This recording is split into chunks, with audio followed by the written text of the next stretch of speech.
अगर मेरे पे कहीं सफेद कपड़ा मिल गया होता तो क्योंकि इलेक्शन कमीशन मर गया, मैं सफेद कपड़ा उनको पहना देता।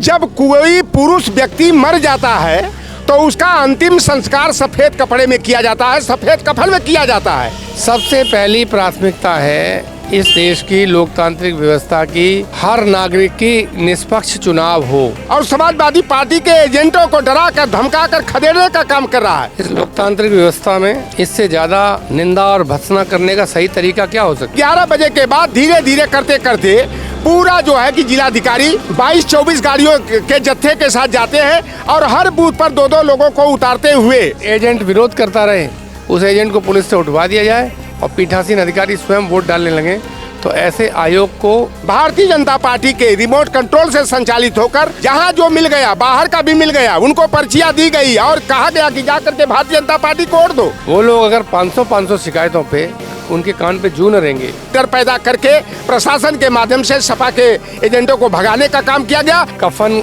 रूपी सफेद चादर के अलावा क्या दिया जा सकता है? जिस तरीके से मिल्कीपुर के ठीक चुनावों के बाद अखिलेश यादव ने सदन में सारे सांसदों के साथ आज इलेक्शन कमीशन पर सफेद चादर चढ़ा दी और ठीक उसी के बाद हंगामा पूरे सदन में हो गया।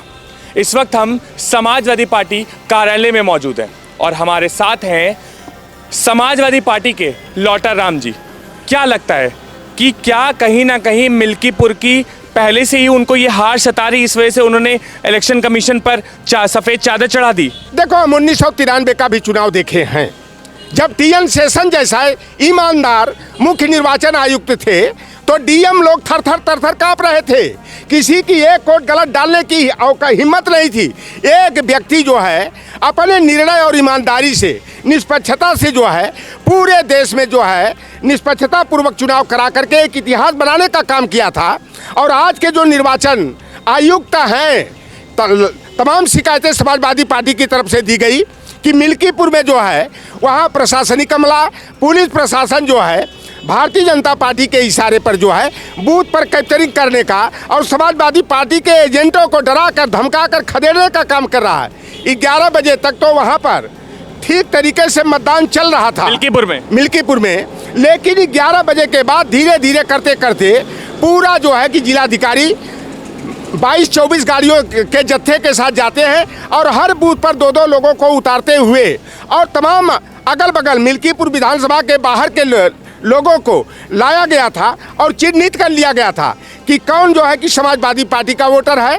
उनका वोट उनके माध्यम से किसी ने 10 वोट डाला, किसी ने 8 वोट डाला और यहाँ तक कि उप जिलाधिकारी जो मिल्कीपुर के अमित जायसवाल हैं, पहली पोस्टिंग एसडीएम की है, लेकिन बड़े खेद के साथ किया जा रहा है कि वह उन्होंने जो है कि प्रशासनिक जो नियमावली होती है, जो आचार संहिता होती है, जो उनका कर्तव्य होता है, उसका अनुपालन न करते हुए भारतीय जनता पार्टी के रिमोट कंट्रोल से संचालित होकर और गुलामी का शिकार होकर के कहीं ना कहीं हमने ये भी देखा कि वीडियो भी वायरल हो रही है मिल्कीपुर से कि एक कोई सज्जन थे जो उन्होंने 6 बार वोट डाला भाजपा को। आप देखिए, जहां जो मिल गया, बाहर का भी मिल गया, उनको पर्चियां दी गई और कहा गया कि जाकर के भारतीय जनता पार्टी को वोट दो। वहां पर पीठासीन अधिकारी रहे, चाहे और भी जो निर्वाचन प्रक्रिया में शामिल कर्मचारी रहे, वहां पर जो है पूरी तरह से कब्जा करके सपा के एजेंटों को भगा करके जो है डर दिखा करके कि गुंडा एक्ट लगा देंगे, गैंगस्टर लगा देंगे, 307 का मुजरिम बना देंगे, इस तरह का जो है कि डर पैदा करके प्रशासन के माध्यम से सपा के एजेंटों को भगाने का काम किया गया और बूथ पर कब्जा करके। आप बताओ कि एसडीएम 20 मिनट तक बैठ करके एक बूथ पर अगर वोट डालता है तो आप कैसे इनके चाल और चरित्र पर विश्वास किया जा सकता है? आप हमें ये बताइए कि आज ही अखिलेश यादव ने इलेक्शन कमीशन पर सफेद चादर चढ़ाई, इसका सबसे बड़ा कारण क्या है? क्या वो मान चुके हैं कि मैं मिल्कीपुर हार गया? देखो, ये हार और जीत का मामला नहीं। हमारे हिंदू धर्म में, सनातन परंपरा में जब कोई पुरुष व्यक्ति मर जाता है तो उसका अंतिम संस्कार सफ़ेद कपड़े में किया जाता है, सफ़ेद कफन में किया जाता है। अगर कोई महिला का देहावसान हो जाता है तो उसे रंगीन कफन में जो है कि अंतिम संस्कार किया जाता है। तो आज के जो निर्वाचन आयुक्त हैं वह उन्होंने अपने कर्तव्य का पालन नहीं किया, भारतीय जनता पार्टी की कठपुतली बनकर के काम किया। समाजवादी पार्टी जो है बार बार उनको ट्वीट करके जो है मिल्कीपुर में जो गड़बड़ी की जा रही थी, बूथ कैप्चरिंग की जा रही थी, अवैध तरीके से वोट डाले जा रहे थे, और उसकी तरफ ध्यान दिलाने के बावजूद भी निर्वाचन आयोग ने जो है कि उसको गंभीरता से नहीं लिया। कैसे आज अखिलेश यादव ने इलेक्शन कमीशन को चादर भेजी है, उस पर आप क्या कहेंगे? इस लोकतांत्रिक व्यवस्था में इससे ज़्यादा निंदा और भत्सना करने का सही तरीका क्या हो सकता है?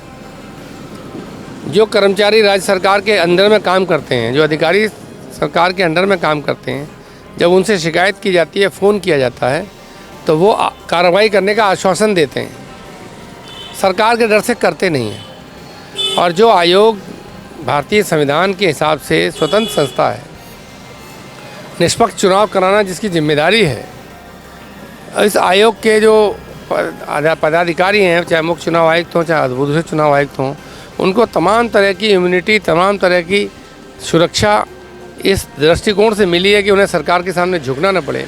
वो लोग अगर 500 शिकायतों पे उनके कान पे जू न रहेंगे, वो खुद आदेश करें कि कोई पुलिस वाला आई कार्ड चेक नहीं करेगा, और पुलिस वाले कैमरे के सामने आई कार्ड चेक करते रहें, और कोई कार्रवाई करने लायक न हो, इस लायक अपनी हैसियत न समझें, उन्हें पहले बता दिया जाए कि जो लोग मौजूद नहीं हैं उनका वोट डाला जाएगा, और एजेंट विरोध करता रहे, उस एजेंट को पुलिस से उठवा दिया जाए और पीठासीन अधिकारी स्वयं वोट डालने लगे, तो ऐसे आयोग को कफन रूपी सफ़ेद चादर के अलावा क्या दिया जा सकता है? तो मतलब आपको ऐसा नहीं लगता कि कहीं ना कहीं मिल्कीपुर की हार वो पहले से मान ली है, इस वजह से उन्होंने इलेक्शन कमीशन को चादर भेजी है? हार और जीत का प्रश्न नहीं है, हार जीत से कुछ नहीं होता। चुनाव में लोग हारते हैं, जीतते हैं, सब बात ठीक है।